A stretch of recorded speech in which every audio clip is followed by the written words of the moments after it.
You're listening to the Nerd to Know Media Network. Join us at nerdtoknowmedia.com.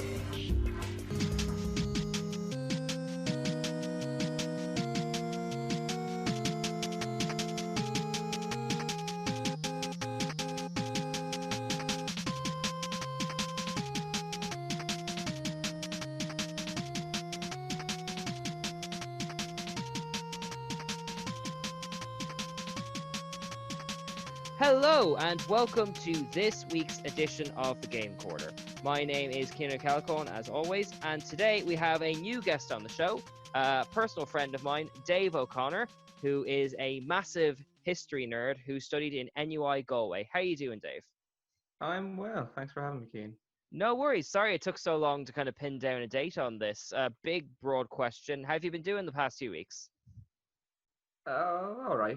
It's been boring enough lockdown, but the days they just keep turning. Well, that's fair enough. Yeah, I suppose before we kind of get into the gaming stuff, like, were you in the middle of anything before the very strict lockdown happened in March, or kind of were you between things? Like, I literally had gone out on a holiday when I saw the news that the country was locked down, and I think it was literally the middle of the week. They said, "Yeah, Friday we're locking down." It was like the Wednesday I saw it, and we were coming back on, I think Friday. Or actually, we are coming back on Saturday. mm. And the Saturday I got back, the country that I left immediately locked down. Oh my So God. it was pretty lucky. So it must have felt like it was chasing you like back home across the ocean or something like that. A little bit. Like I remember I was collected at the airport and the first thing I was given was a bottle of hand sanitizer and told not to go near anybody. Oh my God. So you left like a normal world and came back into lockdown world. Yeah, it was a strange one. That is bizarre. And like, yeah, I know what you mean because now earlier than you, I was in Amsterdam in the middle of February and we were there only like 4 days and we hadn't heard anything when we left. And then like in the airport on the way back, we heard the first reports of like Irish cases in the north. I was Oh, kind of like, oh, should we miss this flight? What's gonna happen? Like, you you're know. like just turn to each other. Is this going to be a big thing? Ah, it's probably not going to be a big thing, right? Yeah, and then the flight was delayed by 2 or 3 hours, and we're like, "Is that connected? Is that a thing? What's happening?" Like, I remember because I was away and I was away skiing and we were staying in this they call it like a chalet, which is like you book like a room, but there's like four other rooms separately booked, so you could be staying with anybody. Mm. And there were two, like one of the rooms was booked by two doctors. So there would be nights we'd be sitting around and they'd be talking about things, and one person would read out a list of things they were told about coronavirus, like drink lots of water, run through you, and the person was like, "That's bollocks.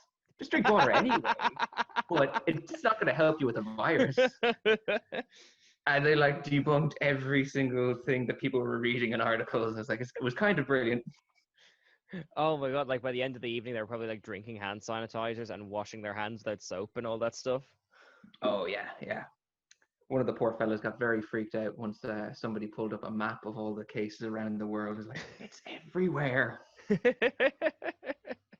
Yeah, because like to kind of go into kind of behind the scenes stuff, like you are lucky to not be in Eason's when because Easton stayed open kind of last before the country locked down, and literally every week until we were coming up, we had a different safety measure. Like for a while, it was masks for 1 week because that was the thing that week, and then it was gloves for 1 week, and then the week after that, we discovered no, gloves are bad, but you have to wash your hands. Oh no, With actually they're hand fine, sanitizer, but lots you of hand can't. sanitizer. Yeah, and then it kind of felt like, I mean, it wasn't their fault. Like they were just responding to whatever the news was, but no one quite knew what was accurate and what was to be done. Like, Yeah, those early days, things changed very rapidly from what was current news.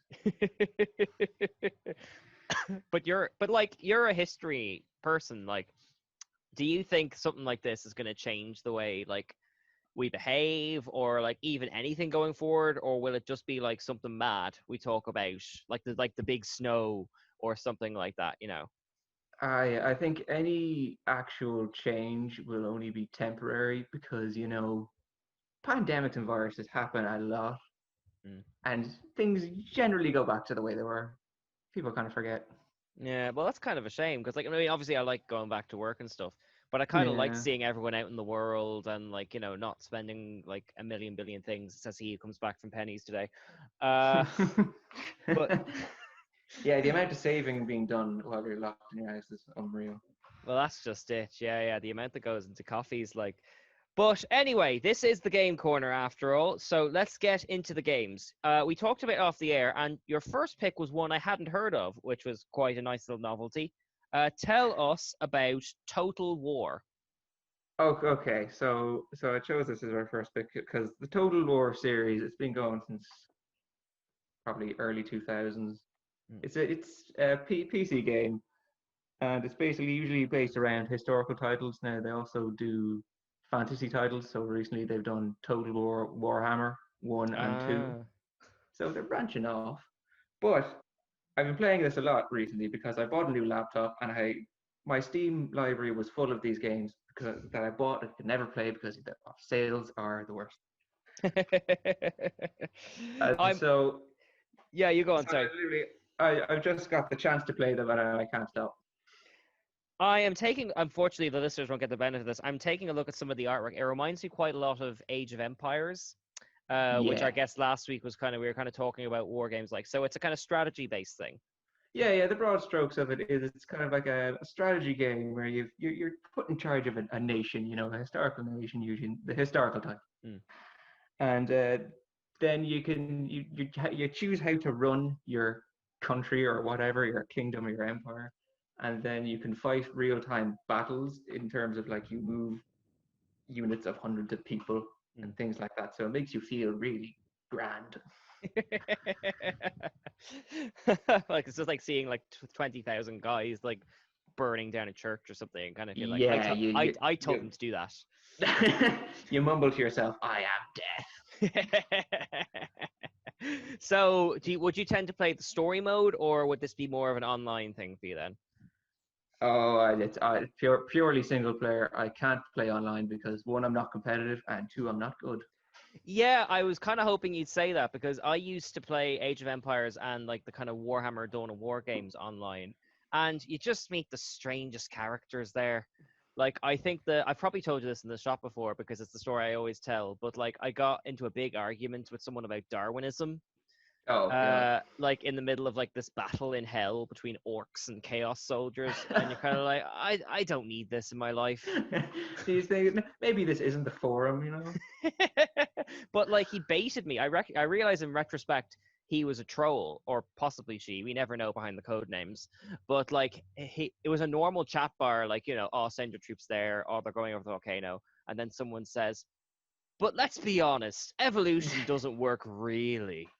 And you're like, Oh, no one hmm. ever really says that. Like if he just said I don't believe in that, I'd still be annoyed, but whatever. But like saying it as like a fact, I mean, you're a student, like I mean, surely you kind of get that facts are facts, like. Yeah, they're pretty solid.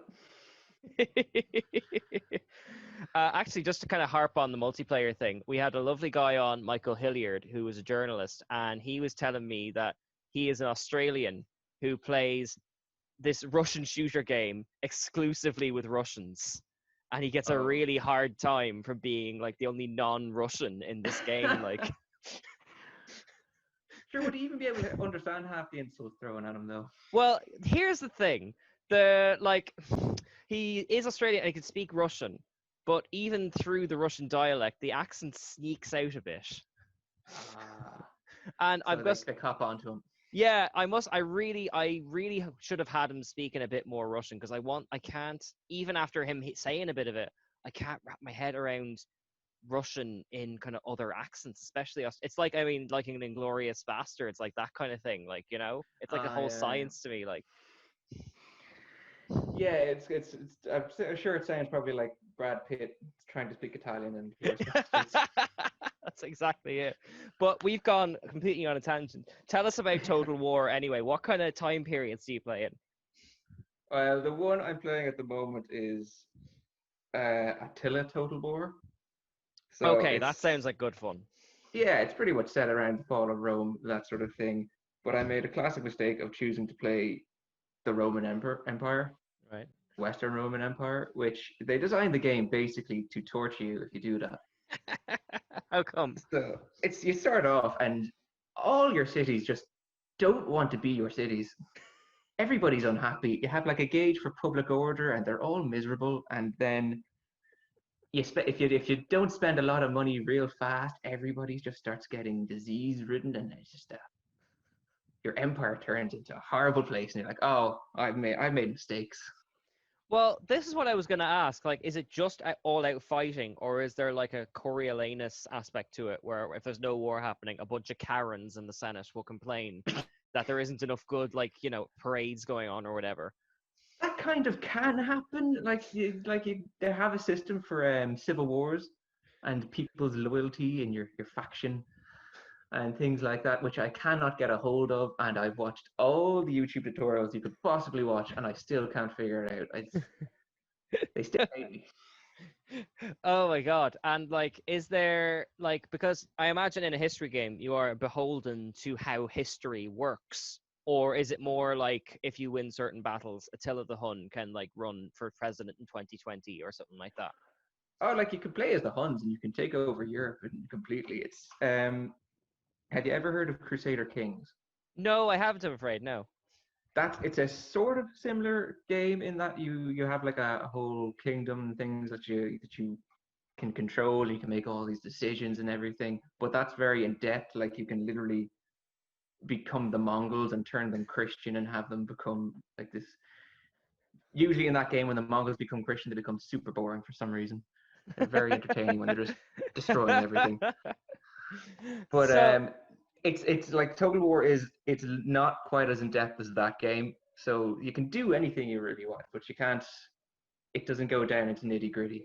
okay, all right. Well, you know what?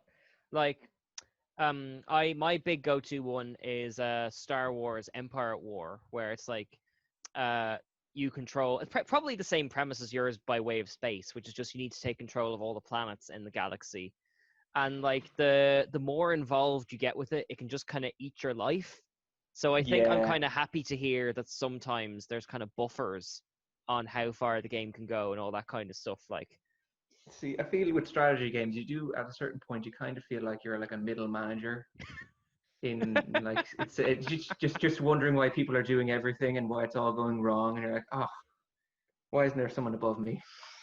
that's exactly it. Like it's the one I was mentioning about the Star Wars one. Like I spent an entire month just the Empire just kept attacking this one place where I had it fairly well fortified. But like because it's a game, if they just keep attacking with like 10 guys and running away, you have to sit there and watch them do it. And this went on for a month. And Oh I yeah, was like, that's yeah, I don't feel like a conquering overlord now. I feel like a supervisor, you know? yeah, exactly. It's very much that. Like I think in total, or like in my game that I play at the moment, like I basically just trying to reconquer one settlement that rebelled against me. I just really want to get it back because I want some damn money. And it's a big money maker. But just huge hordes of Huns just keep showing on the opposite side of the map. I'm like, okay, I can't send anybody to do anything. I mean, surely you'd think they'd run out eventually. I don't. The game actually has it inbuilt, like when Attila the Hun is born, and when he becomes of age, and everything just goes wrong. All right, so I must ask, are all of your pick strategies games then? Because the next one on my list, if I can find it, is Kingdom Come Deliverance. So what's the story with that one then? Oh, no, that is an open world RPG Okay, set in a medieval Bohemia, you which have my attention. it is honestly the nerdiest game I could possibly think of because it's purely made for people who study history. There is genuinely a whole segment of that game that I feel was made for the college course I did because it's an open world RPG. You play as basically you start off as a blacksmith's son. At one point you have to learn how to read because you start off not knowing how to read. So you see things and the words are all jumbled up. Mm. And you're like, okay, there's a message here, but the character can't read, so he can't make it out. So I can't read it. So you have to find somebody who will teach you how to read. Oh my It takes god, like this is like ground up world building, like. an in-game week. Oh But my god. the segment that I'm particularly referencing is that at one point you have to sneak your way into a monastery and pretend to be a monk. Right. And they basically researched this so much that they insisted that you basically do become a monk in the game. You wake up at a certain time, and you go get your breakfast, you go to prayers, and you can literally stand there for like, I think 30 minutes of real time, like an hour in game, and just pray. You stand there while the monks are praying, and you follow them out. They do their chores, and you have chores to do. All the while, you're supposed to track down this person who I think you're supposed to kill, if I remember correctly. And but you could literally spend an entire real week doing this whole segment. And you also have to, part of the chores, you have to you have to copy texts in a book, and it's all written in like Gothic script and everything. And genuinely, it's very difficult to read. And I had an entire college class based around learning how to read this particular script. So I felt very vindicated when I played that part. Oh my god, because like I think of like, those games where like, you're a survivor on an island and you fish for sharks and all that kind of stuff. But this is like next level. You probably are basically qualified to guard the Book of Kells now. Yeah, you're pretty much, you're just a monk at that stage, and I think your hair genuinely starts falling out.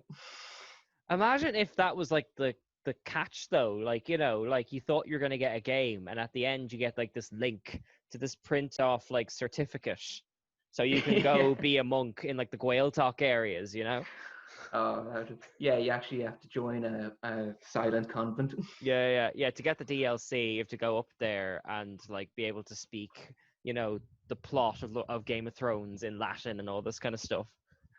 Yeah. Now, actually, I do remember when I played this, I'd read all the reviews beforehand, and they talked about in very broad terms that there was a very boring section around the middle part of the game. Like, it's just really could have had a bit more action or something else to it.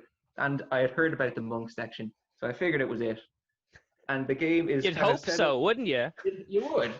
The game is actually set up so that if you know it's coming, you can break into the monastery beforehand and stash a boatload of money, all your weapons and gear and everything in there. And then when you go in, the game, it's supposed to set up that you give up everything and you have nothing on you that you've been using the whole of the rest of the game.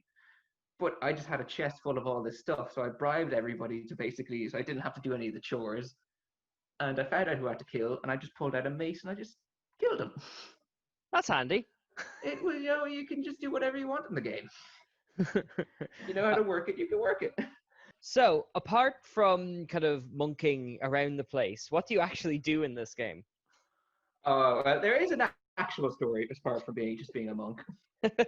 So, it's kind of like it feels like the start of a story. It's Yeah. like you start off as a peasant blacksmith's son, and then all your family's obviously killed because that's what has to happen in RPG, right? Of course.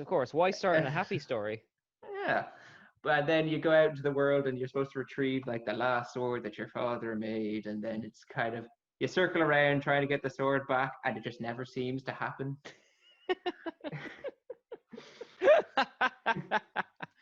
Whatever gets in the way. I think there's like 3 occasions where it sets it up that you're getting the sword back this time, and it just doesn't happen. So, is it one of those games like? Because I remember, unfortunately I don't have it to hand to read, but I remember reading a story about someone playing Skyrim, and like they got a dog and then they kept it, but then they had to build a house for the dog. But then the dog was lonely, so they had to get a family, and then the dog was competing with the baby, and then the baby got cursed. They had to summon a demon, and like all it kind of like, and you're just so far removed from the plot because of busy work. You know what I mean? Yeah, this is all filler. It's not actual quest here. I don't know if it's sorry, you go first. Sorry.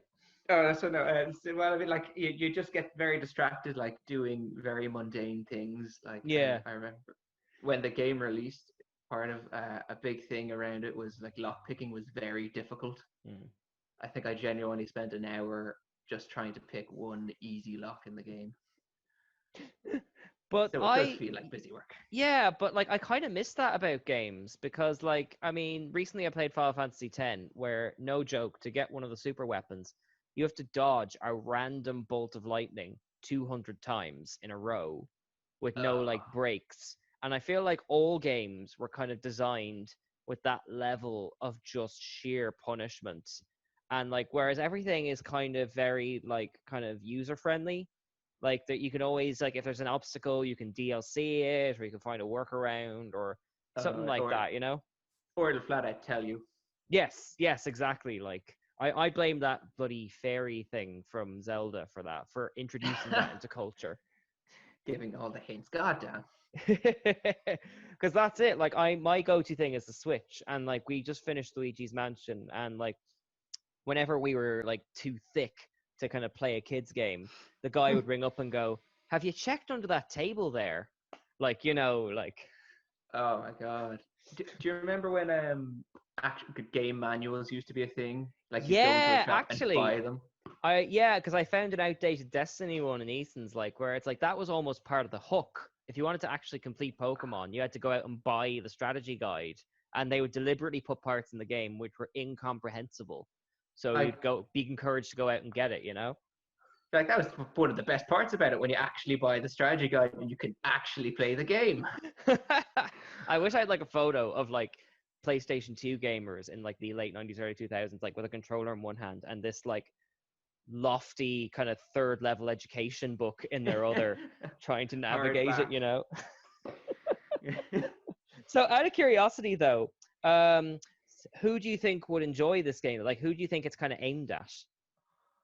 See, now this game it's interesting from its kind of inception because it's set in like medieval Bohemia, but it's made by a Czech company. It was Right. basically a startup, and it was their first game, and it was actually crowdfunded from Kickstarter, I think, back in the day. So Oh wow. Okay, so proper like ground up like. yeah, so it's very much built for a very specific kind of people. Mm. But like it has a very unique combat Mm. system, which is it's difficult, but it's also it gets easier the more you learn it, and also the more your character gets better at it. Mm. And it was very heavily marketed around that, but it's obviously got other things. So it's very much for people who like history, who are nerds. So basically, the audience is whoever has heard all of this elaborate work to become a monk and wants, and just in their head, a little voice says, "Tell me more." Pretty much, yeah. It's All right, we've got a few minutes left, so let's potentially start some beef with the anime crash course as we talk oh, about Metro 2023. Why is that your pick? why is that my pick? Well, Metro is a great game. It's just I could not finish it. Basically I had to play it with Kev, and he had to basically force me to finish it. And Yeah, for clarification for anyone who isn't the three specific people we're talking about, we're yeah, talking about Kev from the Anime Crash Course and the Nerd to Know Media podcast, who we've also worked with, and I believe you've been friends with for many, many years now. many years. Yeah, I don't know why we got a notion that because the Redux version was released, we had to play it because both of us have a weird love of Slav culture, which Kev has a bit more than me. And He just knows a lot more random words. oh my god! And just to even back up further, what exactly is Metro? Like, when you said Metro, I thought you meant Metro Prime. Like, what is this like? Oh, sorry, no. Metro it's based off of a book series, which is basically like a post-apocalyptic world in Moscow's underground metro system. Right. Okay. Like that's the basic concept of the game, and it's very Russian. It's if you finish the game, you will be made to feel sad. It's that Russian. Oh my God! I'm wondering if one day this show will have like a Russian fan base who wonders why we're singling them out 2 episodes in a row. Maybe we're leaning a bit too hard. Okay. And what kind of game is this then? Like, is it like strategy or is it like RPG like or? It's a first-person shooter, basically. Okay. It's more or less on-rail shooter, straight line sort of thing. Hmm. Not too open. I think the later games in the series get a bit more open, but it's fairly linear. But it basically spent most of the game in like dark, cramped underground, terrified of like mutants and things like that. And people with varying degrees of Russian accents. It's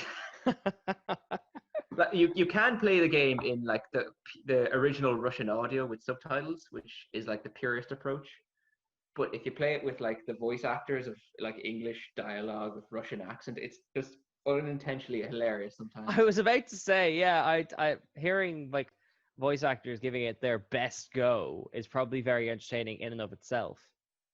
Like there's one particular character that it stands out in my mind called Bourbon. And he genuinely just has the most outrageous moments. Like I could endlessly just quote his lines. Go on, tell me, what does Bourbon do? Nothing that doesn't sound racist, I will say. Okay, that's for listeners. That's your YouTube homework, and don't hold us accountable for anything that goes on in that. And the question that's burned into my mind is, why did you need Kev's help? Is there just like a level of malicious difficulty to it, or?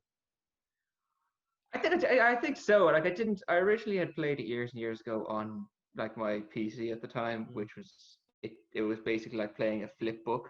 The frames it was like 10 frames a minute. It was terrible. So I didn't get very far into it after that.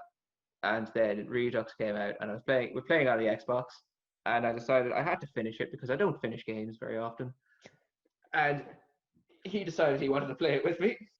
And we didn't realize how actually hard it was until we started playing it. And we literally were passing the controller over every time one of us died. And it was literally like every 5 minutes. Oh, I see. It wasn't even like a 2-player thing then. Like it was just suffering. No, it's single player game. But it came to a point where it's like, I don't want to play it anymore. It's like, no, we got to play it. We just got to finish it. But that's a kind of bonding thing in and of itself because... Oh, so you go first. Sorry. So yeah, it is definitely a bonding thing just to get over the finish line. Actually commit to finishing the damn thing. And at one point, we genuinely, I think there was a whole segment that we just ran through. Like, didn't even play it as intended, just ran. You would be amazed how often that works, though. Like, I think Dark Souls is pretty much based around that. Just run. That's how I played anyway. Yeah. Yeah, it's because I had that in Final Fantasy 12. That's to loop back to the earlier thing. That's an RPG where you very much you should be fighting on this empire and saving a civilization, but you get distracted by someone's quest to get ingredients for a nice rabbit stew. And like you just like you'll now and again find a dungeon and they won't give you a notion of whether you're ready for it yet, and you just feel so unheroic holding down the escape button, watching them run, put their weapons away with this big lumbering thing coming after you, and there isn't even actiony music. You just feel properly lame, you know? You're just like, I made a mistake. Yeah, exactly. My power fantasy has gone wrong. But yeah, you go first, sorry. I think my favorite definition of like just side quests that just take you out of the whole impetus of like the plot, it takes all the momentum out of everything, is The Witcher 3 when they ask you to find a pan. What? Yeah, it's just an old lady standing outside her house saying she's lost her pan, and you go in and you find it. Oh my god, I didn't know you were like a Witcher. It makes sense now. You're a Witcher 3 person, are you? Oh yeah. Oh god, yeah. Another game I've never finished because that game is too long. I have been planning a Witcher 3 special for ages with this comedian friend of mine, Alex Byrne, and another friend of mine, Saoirse, who has made it her business just to play Gwent and nothing else Oh in the my game. God. So I may have to touch base with you about that. But before we wrap up, like, was there anything else about the games you wanted to say, or anything you just wanted to say on the air in general? I don't know. The games I picked, I think I picked them because for me they're kind of unique in that they just try to do their own thing. Like strategy games in particular, they're definitely their own thing. It's a strategy game. It's like a lot of games are kind of, they fall into the form of open world collectathons and that sort of thing. But just games that they want to be their own unique thing, and you can say a title, know exactly what it is. It's nice. Yes. There's what, I think that's getting forgotten in games. Nice is good. Yeah. And can I just ask before we wrap then, is there any particular reason you were drawn to these 3 games during the lockdown, or was that an ingredient in it at all? They eat up time. So much time. Oh my god! I genuinely, I think I could lose 5 hours easy. See, I'm at the completely different end of life because I need games that I can enjoy for 20 minutes while the baby's sleeping and not feel like I've wasted my time. And the Switch games are just perfect for that, Yeah, when you have responsibilities. Yeah, go without them if you can. So, we're going to go time on that episode of the Game Corner. Thank you very much, Dave O'Connor, for your recommendations. Total War, Kingdom Come Deliverance, and Metro 2023. And indeed, for potentially starting the beef with Anime Crash Course. This has been the Game Corner, and we'll be back same time this Friday. And thank you very much. Goodbye.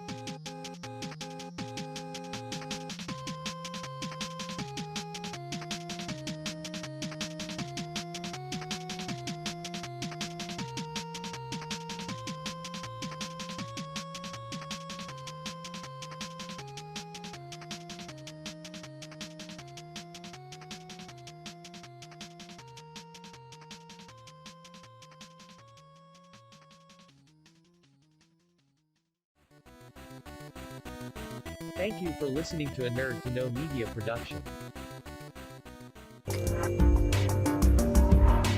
Join us at nerdtoknowmedia.com.